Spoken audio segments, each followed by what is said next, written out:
Thank you very much. Pleasure to be here, and thank you all for coming. I'd like to extend my own personal thanks to MADGE and to the sponsors of this event, because I know without their generous support, we wouldn't all be here this evening. As Fran mentioned, my background is in basic molecular biology. I use genetic engineering methods as a routine, virtually daily method in my research of gene organization and control and development of human gene therapy applications.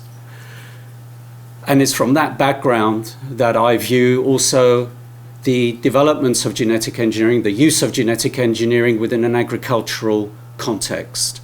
And I hope to illustrate to you this evening why I'm very concerned about the way that genetic engineering, genetic modification has been used in agriculture, and why we do need, if we decide we do need these crops at all, and that's highly questionable in the first place, then we need to go forward with these products extremely in a very cautious manner. So what I will do this evening, I will look at the sources and mechanisms of the health risks that are associated from GM foods, and also their associated pesticides, focusing particularly on glyphosate-based herbicides. Obviously, we have a short period of time this evening. If you wish to follow up any of the points that I'll be raising this evening in greater detail, please go onto the internet, to the Earth Open Source website, and download for yourself a free copy of the report that I co-authored, GMO Myths and Truths, which was released last summer, at least my summer, your winter. Why should we be concerned about GM foods? I'm sure we've all heard from industry, regulators, governments even, that actually GM foods are the most thoroughly tested foods ever produced in human history, and that they have been passed as safe, and that we should consume them with no fear of harm. Is that true or not? Well, first of all, I would like to consider genetic modification, GM, as a technology. The first thing we need to realize about GM is that it is a purely artificial technology for producing a new crop variety. The fact that it's artificial, of course, doesn't automatically make it unsafe. It's the consequences of the GM transformation process that gives us cause for concern. And by us, I mean scientists like myself around the world. The key points to recognize about the GM transformation process is that it, as summarized on this slide, is that it allows the transfer of genes between totally unrelated organisms. Normally, transfer of genetic material is between related organisms. Strawberries with strawberries, potatoes with potatoes, or wheat with wheat. But with GM, you can transfer genes into a crop from any organism that you like. Bacteria, viruses, unrelated plants, animals, and so forth. So it crosses species barriers, allows gene transfer across species barriers. And as a result, it produces combinations of genes that have never evolved to work together in a harmonious, integrated manner. Now, this is a very, very important point, so I'm just going to spend a few minutes on that. At the time when GM crops were first conceived and started to be developed in the early 1980s, our concept or understanding of gene organization and function was very, very rudimentary. And genes were considered as isolated units of information. And as a result, they could be transferred between species as a result with total predictability. I'm afraid that is simply not the case. We now know gene organization in DNA not to be random, and that no gene works in isolation. Genes function as part of integrated wholes within a given organism, within a given context. And that therefore, when you take a gene from one organism and randomly insert it into the DNA of a totally unrelated organism, you're placing a gene in an environment where it has not evolved to work in an integrated manner with the surrounding genes in that organism. As a result of that, GM brings with it an inherent unpredictable component in terms of gene function. In addition to that, the GM transformation process as a whole is highly mutagenic. What I mean by that, it produces damage in the DNA throughout the genome, the totality of the DNA of the plant.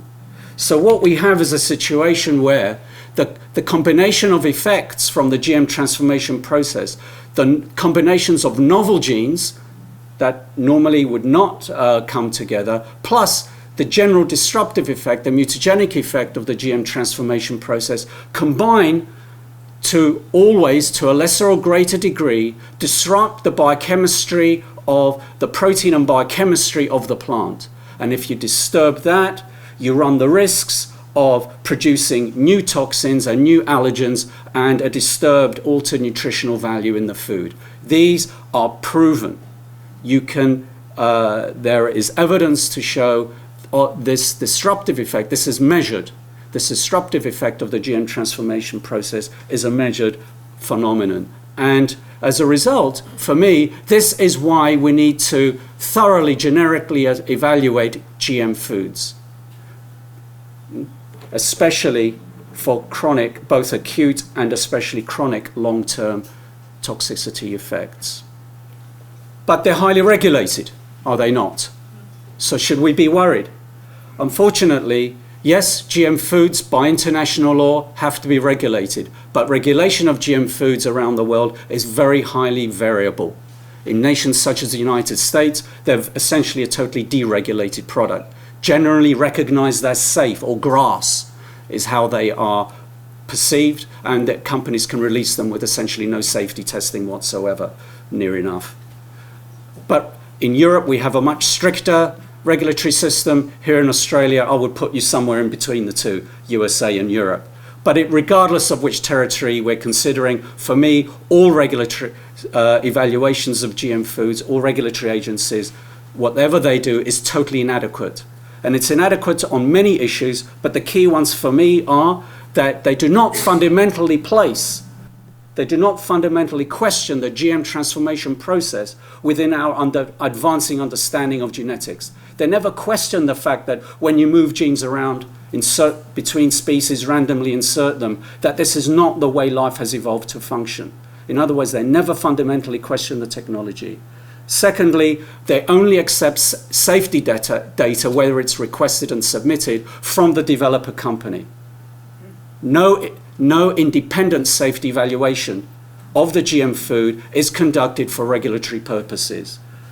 Any biochemical analysis of the GM food, comparing it to the non-GM equivalent, is very superficial, doesn't go deeply into the proportions, disturbances in proteins and in small molecule nutritional components.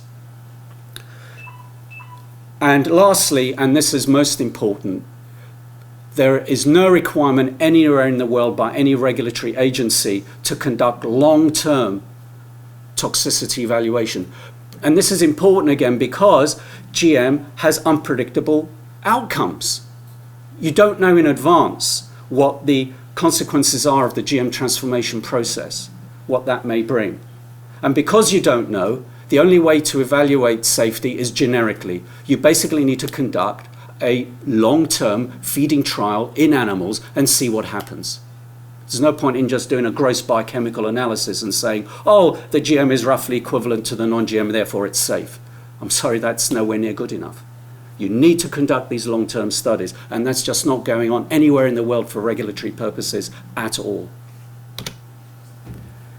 What could be the potential sources of toxicity from GM? We have, for me, three main sources. Firstly, the foreign GM gene product. One of the GM gene products that's in much of GM crops is this insecticidal protein called Bt toxin. Bt toxin is the gene for Bt toxin that's introduced into crops is derived from a common bacterium in the environment called Bacillus thuringiensis. And a certain subclass of these Bt toxins from these bacteria have potent insecticidal properties. And these have been engineered into plants. But the way that these engineered Bt toxins are present in the crop is very different to how they exist in the native bacteria, which farmers can spray on the crops as a natural insecticide. And with that comes new potential safety concerns. Secondly, we have, of course, the fact that 80% of all the GM crops grown commercially in the world have been done so to tolerate application of herbicides, particularly glyphosate-based herbicides, the most common of which is Roundup. What is the outcome of that? High levels of exposure, high levels of consumption for farm animals and the consumer. And lastly, there is, of course, the potential to produce novel toxins, as I mentioned, from the fact that we alter the biochemistry of the plant caused by the mutagenic effects of the GM transformation process and these novel combinations of genes that it brings about. I would say that there is evidence of toxicity arising from all three of these processes, which I would very briefly like to review to you. So, controlled animal feeding studies show clear signs of toxicity linked with the consumption of GM crops. What we have seen in studies conducted not only by university-based people, but even in some of the industry studies that have been conducted as part of their submission for regulatory approval in Europe. And this is with crops expressing both the Bt toxin and the herbicide Roundup tolerant crops, such as soy and corn. What we've seen in these animal feeding studies is multiple organ damage, multiple system damage, such as liver and kidney damage, functional damage, immune system disturbances, allergic type reactions, digestive system damage, such as proliferation of the cells lining the gut, and also other types of lesions. I don't expect you to read all this. Actually, I do expect you to read all this because I'm going to test you on it later on at the end of the talk. So what we're seeing from industry studies, for example, we're seeing rats fed these two varieties. If we focus on the commercialized, by the way, I'm only going to show you, summarize briefly for you, studies on commercialized GM crops. In other words, things that you and I may be eating now. There are many studies showing toxicity, toxic outcomes from non-commercialized GM crops. But the ones to concern us are the commercialized ones. If we focus on the Bt, insecticide GM crops, corn in particular, industry studies on two varieties of Bt toxin show signs of liver and kidney functional damage after just 90 days of consumption of these products. Academic studies, which have used rats, mice, pigs, ewes, have shown multiple system and organ damage, ranging from liver and kidney disturbances, immune system disturbances in both mice and in pigs, intestinal damage in ewes and lambs, and this particular worrying study here at the bottom from Egyptian scientists showing that even after just 91 days of consumption, there were multiple organ changes in weight, biochemistry, severe damage in structure and function, including liver, kidney, testes, and intestines. And this is the variety of maize that's approved for commercial growing in Europe and imported in large quantities. What could be causing these signs of toxicity? We come back to this list. Is it the Bt toxin, or is it some other aspect of the product caused by the mutagenic effect of the GM transformation product? That is an unresolved question. What we do know is that there's something wrong with these GM crops. What I want to focus on in the rest of my presentation is the consequences of the higher exposures to herbicides in weed killers that are used in conjunction with the cultivation of the GM crops, especially the glyphosate-based formulations such as Roundup.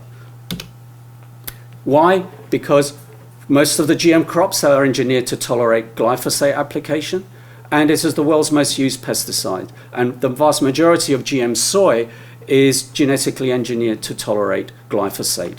And as a result, not surprisingly, you find worryingly high levels of glyphosate in GM soy. So if you're importing GM soy from North America, here in Australia, I know you grow your own non-GM soy, very good, I would favor that if I were you. But if you're importing it, then you can expect to find worryingly high 3 milligrams per kilogram of glyphosate in the GM soy from North America. From South America, measurements have been done to show that some batches can have up to 100, almost 100 milligrams per kilogram. Very worrying high concentration. And these are worrying amounts, because what I hope to show you later on is that the doses, the safety levels of glyphosate are wrongly set too high by regulators. But maybe some of you use Roundup in your home. How many of us use Roundup in our gardens? See, I'm not going to put my hand up. A few of us. No, don't be embarrassed, because the regulator says it's safe. And maybe this is how you look, you know. You don't have to put on any special clothing, no masks, no gloves. Just spray it away in the weeds in your garden, because it's safe. The regulator says it's safe. But is it? Industry study. Let's turn to the industry studies first of a Roundup tolerant GM corn, NK603. 90-day feeding studies in rats showed signs of liver and kidney damage, functional damage. Studies conducted by Manuela Malatesta in Italy with Roundup tolerant GM soy. What she found was that in mice-fed GM soy, there was a disturbance in liver, pancreas, testis, and testis function. And when she fed the soy, basically for the lifetime of the mice, 24 months, there were more acute signs of aging in the liver. The question is the GM process or the Roundup residues in the feed that are causing these effects? Or maybe a combination of the two? An unknown quantity. But the finger can point to both the Roundup residues and the GM process. What are we allowed? If we focus on the Roundup, the glyphosate right now, what do our regulators say we can consume and still be safe? Here in the European Union and in Australia, we have the same set limit of daily exposure, what is known as the acceptable daily intake. Acceptable daily intake is what our regulator says we can consume on a daily basis, day in, day out, and not suffer any damage to our health. And as I say, European Union, Australia, that value is 0.3 milligrams per kilogram body weight per day. For somebody like me, that's a little bit over 20 milligrams per day in Europe. You'll know your own weight, you can do your own calculation. In China and Russia, that value is up to 1 milligram per kilogram body weight per day. In the United States, where clearly regulators think Americans are more hardy even than good, tough Australians, they say you can consume 1.75 milligrams per kilogram body weight per day and still be healthy. Question is, are these exposures really safe? What is the evidence behind this? Bearing in mind that all these regulatory agencies have looked at the same scientific data and all come to a different conclusion as to what is safe to consume on a daily basis or not. For me, that's already very suspicious. Well, when we looked at the data that the German regulator used in Europe to set the safety limits for us, we actually came to a different conclusion. We thought they ignored very important evidence of birth defects, teratogenicity arising in certain animal tests, and that we thought they'd set the level 3 times too high. So already we were suspicious years ago about the data behind these safe limits. And also what the regulator ignores is the fact that glyphosate is a multiple toxin. As you heard from Michelle before me, glyphosate is not just a weed killer, it is an antibiotic. It binds nutrient metals and makes them unavailable. At certain concentrations, it's a DNA mutagen. What does that mean? It damages DNA. If you damage DNA, you mess up your gene function, and that could lead to cancer. But what is emerging as well very recently is this last point, which worries me most, and that is increasing evidence that glyphosate is what is known as an endocrine or hormone disruptive chemical. We all know what hormones are because we hear about them all the time. Insulin is a hormone, growth hormone is a hormone, and steroids are hormones. And we've all got these in our bodies. Females have different complement of hormones to men. And the crucial thing about hormones is that they control just about every function in our body. All our organ functions, they're communicating molecules. And they're controlling immune system function, organ function, and so on and so forth. And that their balance of hormones in the body is absolutely crucial for health. If you disrupt them with this class of chemical known as EDCs, endocrine disruptive chemicals, you can end up causing extremely severe illness. But if you go on the Monsanto website, you'll find categorically stated, without any shame, there is no evidence of endocrine disruption. You see that at the bottom. Is that right or not?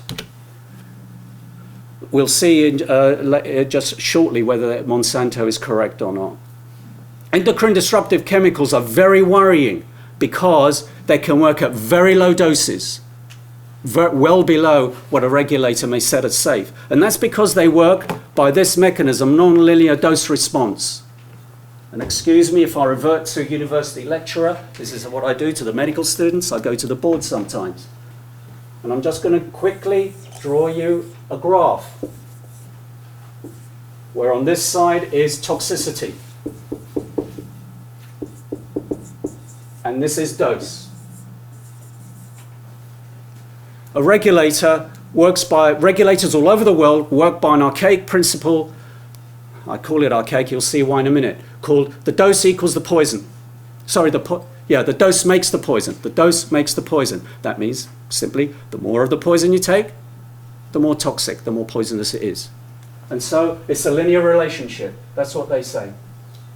The higher the dose, the more the toxicity, until eventually you come down to a range where things are non-toxic. And it's in that range, the regulator will therefore set a dose down here to say that's what you can be exposed to on a daily basis and you'll be fine. But what we now know is that many chemicals don't work that way. Past a certain point, what's been found with these endocrine disruptive chemicals, you come down and suddenly the toxicity shoots up again. And what the regulator does I shouldn't put that there. I should put that there. This is the safe dose. So in other words, a regulator choosing a safe dose could end up right in the middle of a potent endocrine disruptive range of toxicity. You got that? Right, very good. Excellent. Non-linear responses. And these endocrine disruptive effects at these incredibly low doses begin in the womb. Right.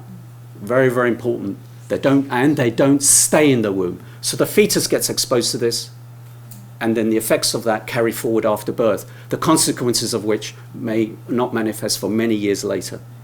Why is this worrying? Every regulatory agency in the world ignores non-linear endocrine disruptive effects such as these in evaluating the toxicity of a chemical, any chemical, including glyphosate. Why is that worrying? Endocrine disruption is now linked with a whole spectrum, a whole plethora of incredibly serious illnesses, hormone-related cancers, ADHD, learning disabilities, infertility, heart disease, diabetes, obesity. You can read this chart for yourself. If this isn't worrying, I don't know what is. Here's just to illustrate the point to you. The mouse on the left, as you look at that, the mother was fed normal water, no problem. The mouse on the right, as you say, same strain, same calories, same activity, but during pregnancy, the mother was fed 1 part per billion in the drinking water of an endocrine disruptive chemical called bisphenol A. And look at the difference. It resulted in massive obesity after birth with consequent ill health, as you can imagine. Bisphenol A is released from, don't see any plastic bottles here tonight, I'm proud of you. I said bisphenol A is a common plastic ingredient. I strongly recommend you avoid bisphenol A, plastic bottles. The point is, all classes of pesticides in agriculture have herbicides, fungicides, and insecticides are now known to have endocrine disruptive effects. And they can be very costly. This is obviously some semi-speculative study conducted by scientists in America looking at the European Union situation and looking at a limited range of outcomes such as male reproductive disorders, premature deaths, obesity, neurological impact. They estimated that endocrine disruptive chemicals were costing Europe around 150 billion euro a year. Not insignificant. And since we have one pediatrician sharing the platform with me tonight, I thought I would quote to you another American pediatrician commenting on these findings, Dr. Leonardo Trasande, a pediatrician at New York University School of Medicine. Isn't that where you studied? Anyway, doesn't matter. He said that these results suggest that regulating endocrine disruptive chemicals could produce substantial economic benefit. But what about the health benefit? that would be less than the cost of implementing safer alternatives and produce net economic benefits. Clearly, we need further research, but there is a greater than 99% probability that these chemicals contribute to disease. He's absolutely right. The science is behind him. What's the evidence for glyphosate and Roundup as an endocrine disruptive chemical? There is quite a lot. A lot of the data, however, uses, for me, unrealistically high doses in those studies, but there are some very good studies that show that really indicate that even at low doses, glyphosate can act as an endocrine disruptive chemical. In frog and chick embryos, it can interfere with the retinoic acid system. Retinoic acid, you may know, as vitamin A, which is we need for vision. But actually, retinoic acid can act as a hormone-like molecule and is very, very important during early development of the fetus. And that if you interfere with its function, you can result in birth defects. And that's exactly what was found in this study by Carrasco and colleagues published in 2010. They got birth defects in their chick and frog embryos that were similar to what's been seen in the Argentinian rural population, which is exposed to large amounts of Roundup because they're growing so much GM soy in that country these days. And then in these tissue culture cell experiments, glyphosate, for me, has been shown very, very clearly to mimic the effect of estrogen and augment the function of estrogen, resulting in hormone-dependent human breast cancer cell growth. So in other words, not only some human breast cancers, as some of you may be aware, are dependent on growth on estrogen. Glyphosate can replace it and boost that effect. Very worrying. And of course, if you disrupt the estrogen system, you can also end up with organ damage. In addition to, and I must say this because this is another major concern, because again, the regulators are not incorporating this into their evaluation of toxicity. Glyphosate formulations, adjuvants. If you take a solution of glyphosate in water and spray it onto your plant, nothing happens because the glyphosate can't get into the plant to exert its weed-killing properties. So what the manufacturer has to do is they have to add additional chemicals in the mix, collectively known as adjuvants. Turns out that particular classes of adjuvants, particularly these which collectively are known as POEAs, which are claimed to be inert, at least that's what the industry says, there is increasing evidence to show that these adjuvants can be even more toxic than the active ingredient, in this case glyphosate itself, up to 100 to 1,000 times more toxic. And the regulator doesn't regulate for these. When a farmer sprays the crop, or when you use your Roundup or some other pesticide spray in your garden, you're spraying a mixture, all these adjuvants. And so what we're exposed to is not just glyphosate, but these adjuvants. And these have not been evaluated for toxicity at all by regulators because they've essentially believed the industry when it says that they are inert, non-toxic. This is, again, a failing of our systems. Quickly, a study released just late last week from, again, scientists at Flinders University in Adelaide. They basically, these human placenta type cells were exposed to Roundup and glyphosate. And again, they showed again that the Roundup formulation as a whole was 100 times more toxic than glyphosate alone in killing these cells. And that the level of toxicity began at a glyphosate equivalent concentration that is permitted in Australian drinking water. Not a good thing. In terms of what's generally present in the human population, you'll hear more from the following speaker from this, but just to say that there are very few studies that have been conducted looking at our body burden of glyphosate in different regions around the world. But what generally we're finding is that North American levels are much higher than European levels by as much as, say, a tenfold. We don't know what's in the Australian population because no one has been looking. Collectively, what the regulator has done, and this is from a paper by German regulators, is that they dismiss these levels. They simply dismiss them. Why? Because, well, it's well below the regulatory safe limits. Therefore, nothing to worry about. These are studies of human subjects in Germany. If you look at the top right here, people on a conventional diet, about 2 nanograms per mil, 2 parts per billion in urine, much higher than those on an organic diet. But this lower, in the same paper from Professor Kruger's lab in Eastern Germany, if I can just focus your attention to the right, top left, sorry, is it? Yeah, top left again here. What we see here is the glyphosate levels in urine of dairy cows in Germany, around 20 parts per billion, 20 nanograms per mil there. The worrying thing is when you look at the bottom here in the organs of the same animals, what you find is roughly the same amount of glyphosate in kidney, liver, lungs, spleen, muscle, intestines in these dairy cows as you find in their urine. So claims by the industry and regulators that glyphosate is very quickly cleared from our bodies and there's no evidence of accumulation is completely wrong, basically. And that means that you can accumulate glyphosate in your body, and if you eat these meats from these dairy cows, of course, you're not only going to be getting glyphosate from soy, corn, whatever products, you can also get it from meat products as well.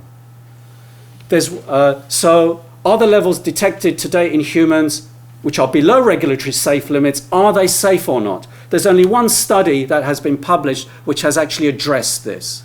And this is a study from Professor Seralini's lab in France, which basically was an extension of the 90-day feeding study with the same GMO corn conducted by Monsanto. But what he incorporated in this study was the very first evaluation of Roundup, a full formulation, not just glyphosate alone, but a full Roundup herbicide formulation at including a very low dose, 50 nanograms per liter. 50 nanograms per liter is 50 parts per trillion, and he chose that because it's what we may find in European drinking water as a contaminant. I think you allow much more than that, by the way, as you will see. But so the question is, if you're exposed daily to these minuscule doses of glyphosate, is there any health consequence? Well, I'm afraid there was. Not only was the GMO corn plus Roundup showing toxic effects, but the lowest dose Roundup group also showed signs of liver and kidney toxicity, escalation of these signs of toxicity, well beyond what Monsanto saw in their 90-day feeding study. There was especially damage and failure of organs in males, leading to premature death. There was testosterone-estrogen imbalance in the females, suggesting endocrine disruption. And there was a trend increase in mammary tumor incidence in the females. This is the days, it was a 2-year study. The black line here shows the trend in increased mammary tumors in the control group not receiving this tiny dose of Roundup in their drinking water, and the red line is what the tumor incidence in the females receiving this 50 part per trillion glyphosate on a daily basis in their drinking water. This is a statistically significant finding. I don't find that surprising, therefore, that there's a report from the World Health Organization's International Agency for Research on Cancer. They included glyphosate in their evaluation of 5 organophosphate pesticides. You'll see glyphosate in the title there. And they're looking at the animal studies that have been conducted to evaluate cancer of glyphosate. They came to the conclusion, and I think correctly, that these animal studies suggest that glyphosate is a probable, this is the word that was used, a probable carcinogen. That means it's not insignificant. And to put again come back to the Seralini study with this very surprising finding, by the way. It was thought that there would be no effect from taking 50 parts per trillion glyphosate in your drinking water. However, the amount in the drinking water that was fed is half the dose of what's permitted in drinking water in Europe. Half the level permitted in drinking water in Europe. It's 14,000 times lower than what's permitted in drinking water in the United States. But I'm afraid it's 20,000 times lower than what your regulators here in Australia say the Australian Drinking Water Guideline of 2011 says can be permitted. And when you look at what the daily dose was, the daily intake in these rats that still suffered these extreme illnesses, the liver and kidney damage, the pituitary damage, the hormonal imbalance, and the increased trend in tumor incidence. When you look at what these rats were actually consuming on a daily basis, they were tens to hundreds of thousands of times lower than what the regulator has set for us as an acceptable daily intake, as something safe to consume on a daily basis. So how do I account for this? I believe it's because glyphosate at these minuscule doses is acting as an endocrine disruptive chemical. I don't know of another mechanism where this can come about, but we're conducting more research to try and really nail that for sure. So is Monsanto right to claim there is no evidence of endocrine disruption from glyphosate? I will say that that is highly questionable.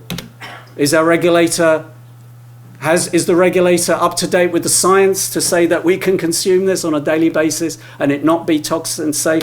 I would say that that is also highly questionable. So in conclusion, in summary, I would say that based on the current evidence alone, a safe dose for glyphosate or Roundup is actually unknown, and that we should simply withdraw it from the market. And in terms of GMOs in general, because that's our theme this evening, for me, this evening too, I believe that the studies conducted to date show clear evidence of toxicity, especially to liver and kidney function, in controlled animal feeding studies, including even on a short-term basis. What is causing this toxicity from GMO consumption? Can be from the GMO transgene product, the Bt toxin, the herbicide, especially glyphosate and the adjuvant residues, or the mutagenic effect of the GM transformation process. I believe there is evidence that it's a combination of all of these three, but particularly the glyphosate adjuvant residues, I believe, are a major contributing factor. And so on that note, I would say that we need to withdraw. I would go as far as say that since it has not been possible, you cannot claim, based on the inadequacy of the tests requested by regulators and on the available evidence, at present no GMO crop and food can be categorically stated as safe to consume, especially on a long-term, lifelong basis. And as we published, and as a result, we say there is no scientific consensus on GMO food safety, despite what the industry and the pro-GM lobby may say. So thank you very much.